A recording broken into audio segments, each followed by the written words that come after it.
While fishing, a boat captured a strange creature, and terrifying roars came from the bottom of the net. The experienced old fisherman started to sense something wrong. If it were a normal big fish, it would be impossible to break free from the trawl net. The monster's abnormal appearance caused the fisherman to instinctively raise his gun and shoot. But he never expected that this one shot would actually trigger a war with the ocean. The fisherman handed the body over to the British military, who called it a waterman. Biologists found a pearl on its neck, speculating it was an ID card storing biological information. The general ordered it to be put back in place. Looking at the suspended body, Soldier Buckley felt an inexplicable sense of guilt welling up in his heart. Before leaving, he secretly prayed for this alien race. Late at night, a crisis approached the warehouse where the body was stored. Corporal Morgan, who was on night watch, got up to pour tea, but found the ground beneath his feet inexplicably wet. Private Dulala just wanted to grab the walkie-talkie, but instantly fell into a quagmire. Morgan tried to save his colleague, but was still a hair's breadth away. He took out the walkie-talkie from his waist, but before he could call for reinforcements, the invading watermen had already subdued him. This was a silent warning from the watermen to humanity. The alarm sounded, and soldiers rushed into the room. The body and the guards had vanished, and the room was dead silent. Buckley noticed a protrusion on the ground and actually pulled out a complete chair. The general realized something was wrong. He took out his walkie-talkie, lay on the ground, and called the names of the two soldiers again. A burst of radio static actually came from deep beneath his feet. What's that?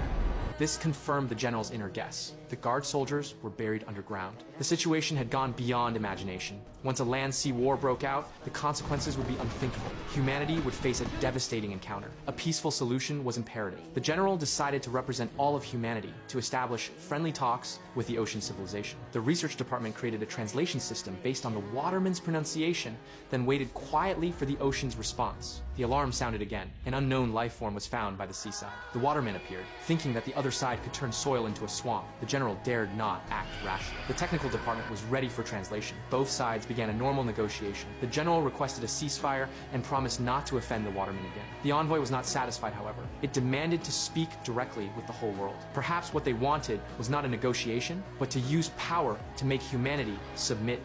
We do not agree. We would talk to all your animals. Humans. We would talk to all humanity. Forced by the situation, the general could only comply. Within a few short days, videos of the watermen swept across the internet. The world fell into panic, and no one dared to eat fish anymore. In order to exchange for the watermen's friendship and world peace, the United Nations ordered the construction of a deep-sea passage leading directly to the auditorium, and construction teams worked day and night. Kate, the liaison of the UN Administrative Department, connected all countries to open a video conference. White House online. Confirmed.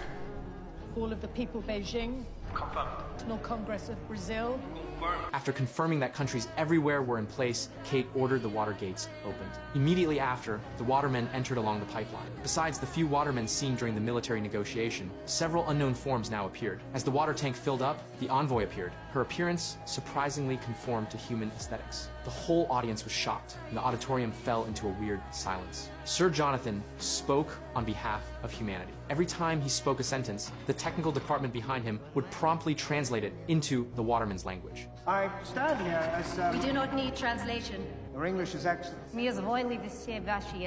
That's Russian. But the intelligent creature had already taught herself human languages. To express apologies, Jonathan presented a gift on behalf of humanity, a snow rhododendron picked from Mount Everest. This flower grows at the highest point of the earth. For the watermen living at the lowest point, it must count as an extremely rare gift. But the envoy remained expressionless and indicated that she also brought a gift. Then she threw 2 mesh bags. My children should have been born at the turn of the 3rd cold current, but they choked on your oil and poison and excrement. So Jonathan, go to 16, paragraph 10. With vigor, that we recognize the problem, our solutions are remarkable. We do not know you. We would speak with him. Me? You got the wrong man. You showed respect.